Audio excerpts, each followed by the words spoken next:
ये फ्रेंड्स अस्सलाम वालेकुम। रेसिपी के इस किचन में खुशामदीद। आज की रेसिपी अच्छी लगे तो लाइक शेयर और चैनल को सब्सक्राइब जरूर कर लीजिएगा।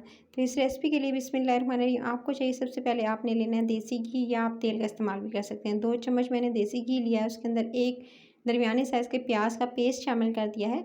आप चाहें तो अगर पेस्ट नहीं इस्तेमाल करना चाहते तो आप सिंपल इसको छोटा-छोटा प्याज को काट के भी शामिल कर सकते हैं।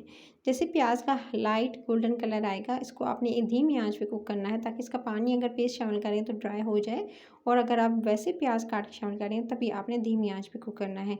इसको 1 से 2 मिनट कुक कीजिएगा। जैसे इसका लाइट गोल्डन देख सकते हैं कलर आना स्टार्ट हो गया है। जब गोल्डन कलर आना स्टार्ट हो जाए तभी आप इसके अंदर शामिल कर दीजिएगा तकरीबन 2 से 3 ब्लेंड किए हुए टमाटर। मैंने 3 दरमियाने साइज़ के टमाटर लिए थे, उनको पेस्ट बनाकर जो है वो इसके अंदर शामिल कर दिया है।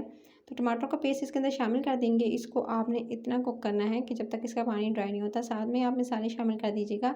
सबसे पहले तो अदरक और लहसुन का पेस्ट 1 टेबलस्पून भरकर आप इसके अंदर शामिल कीजिएगा और इसको 1 से 2 मिनट कुक कीजिएगा। 1 से 2 मिनट कुक करने के बाद फिर आप इसके अंदर शामिल कीजिएगा 1 टीस्पून दरा मिर्च, यानी आपने लेनी है कुटी हुई लाल मिर्च। फिर आपने इसके अंदर धनिया पाउडर ऐड करना है 1/2 टीस्पून टू 1 टीस्पून। लाल मिर्च का पाउडर 1/2 टीस्पून आप इसके अंदर शामिल कीजिएगा, क्योंकि हमने जो है वो कुटी हुई लाल मिर्च इस्तेमाल की। फिर आपने पेपरिका पाउडर भी 1/2 टीस्पून इसके अंदर शामिल करनी है।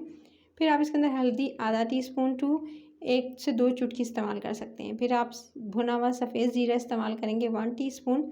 तमाम मसालों को अच्छे से टमाटरों के साथ जो है उसकी भुनाई कर लेंगे, और पानी जो इसका आपको नज़र आ रहा है, यानी जो टमाटरों का पेस्ट है उसको गाढ़ा होने तक, जब तक साइडों पे तेल या घी नहीं आ जाता, आपने वेट करना है। मसाले को अच्छे से भूनते हुए जब तक मैंने क्या किया मैं बताती हूँ। मैंने ली है ये अरवी, उसका छिलका उतार के उसको छोटे-छोटे पीसेस में से काट कर लिया है। आज का सीज़न है, आपको फ्रेश अरवी मिल जाएगी। सो आप जो इस तरह से अरवी लेकर आप उसको अच्छे से इसको कट कीजिएगा, और कट करके छोटे-छोटे पीसेस में इस तरह से कट कर लीजिएगा। और कट कर लेने के बाद धोकर वॉश करके छलनी से छान लीजिएगा। अच्छा, पेस्ट रेडी हो चुका था, यानी मसाला जो अच्छे से पक चुका था। और ये देख सकते हैं जैसे ही साइडों पर घी या ऑयल आने लगे और अच्छे से मसाला भुन जाए, तकरीबन 3 से 4 मिनट ज़रूर दीजिएगा। और आपने अच्छे से मसाला बनाने के बाद इसके अंदर अरबी शामिल कर देनी है। अच्छा, अरबी शामिल कर देंगे इसके अंदर, और अरबी शामिल करते ही इसकी भुनाई बहुत अच्छे से कीजिएगा। तकरीबन आपने 1 से 2 मिनट इसकी अच्छे से भुनाई करनी है, ताकि जो है अच्छे से जो है भुनाई हो और आपका जो मसाला है अच्छे से रेडी हो। ये ध्यान रखिएगा कि इसकी जो एक लेस सी होती है उसको ख़त्म करने के लिए इसके आपने 1 से 2 मिनट अच्छे से मसाले के साथ भूनना है। जब अच्छे से मसाले से भून लेंगे तभी आप इसके अंदर शामिल कर दीजिएगा आलूओं को। 2 अदद आलू लीजिएगा और आलू लेकर आपने इसके अंदर शामिल कर देने हैं। चाहे तो फ्रेंच फ्राइज़ की तरह थोड़े मोटे-मोटे काट लीजिएगा, लंबे-लंबे, या चाहे तो जिस तरह से कुछ पीसेस आपको नज़र आ रहे हैं, या दोनों ऑप्शन है आपके पास। आप कुछ इस तरह से जो है वो बड़े पीसेस में काट कर सकते हैं। तो दोनों ऑप्शन आपके पास हैं। आप जो है वो इस तरह से आलू को शामिल करते ही फिर आपने अरवी के साथ जो है वो इस तरह से आपने अच्छे से इसकी भुनाई कर लेनी है। अच्छे से इसकी भी 1 से 2 मिनट भुनाई करेंगे, और जब तक कि ये अच्छे से भुनाई हो रही है, इसको मैं नहीं दे सकती, हल्की आंच पे बिल्कुल छोड़ दिया था, हल्की से दरमियानी आंच पे, और ये काफ़ी हद तक सब्ज़ी जो है भुनी जा चुकी है।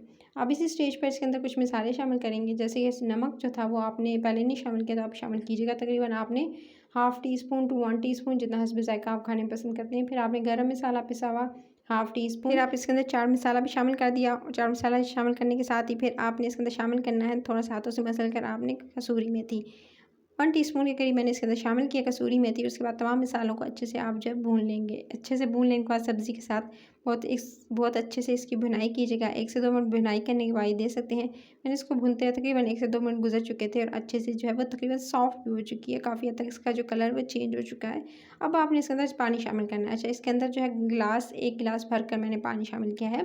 पानी शामिल करते ही फिर आपने जी इसको जो है सीटी आने तक, 1 से 2 सीटी आने तक ढक्कन लगा देंगे और इसको छोड़ देंगे ताकि पानी अच्छे से ड्राई हो जाए। और इसी पानी में जो है वो नॉर्मल मग जो होता है उतना मैंने पानी इसके अंदर शामिल किया है, और उसके साथ ही आपने इसको ढक्कन लगा कर छोड़ देना है। और तकरीबन जो है वो आपने इंतज़ार करना है 1 से 2 सीटी का। जैसे 1 से 2 सीटी आएगी उसके बाद ये देख सकते हैं मसाला बिल्कुल ड्राई आउट हो चुका था, और मज़ेदार सी ये रेसिपी रेडी हो चुकी थी। अगर आप चाहते हैं तो इसमें थोड़ी सी ग्रेवी रखना चाहते हैं तो रख भी सकते हैं, नहीं तो इसी तरह से ड्राई अगर पसंद करते हैं तो ड्राई भी आप इसको निकाल सकते हैं। तो ये मज़ेदार सी सब्ज़ी जिसे आप जो है लंच और डिनर दोनों के लिए प्रिपेयर कर सकते हैं। तो आप इसे ज़रूर ट्राई कीजिएगा। रेसिपी अच्छी लगे तो लाइक भी कीजिएगा, शेयर भी कीजिएगा, और चैनल रेसिपी करिए इसको सब्सक्राइब कर लीजिएगा। तो अभी बिस्किट बनाने हो या आइसक्रीम से रिलेटेड मज़े मज़े की रेसिपीज़ हो, चैनल को जाकर ज़रूर देखिएगा, उस पर अपलोड हो चुकी हैं, आप जाके एंजॉय कीजिएगा। और रेसिपी को लाइक करना नहीं भूलिएगा। अपना ख्याल रखिए। टिल द नेक्स्ट वीडियो, फिर मिलती हूँ। Take care.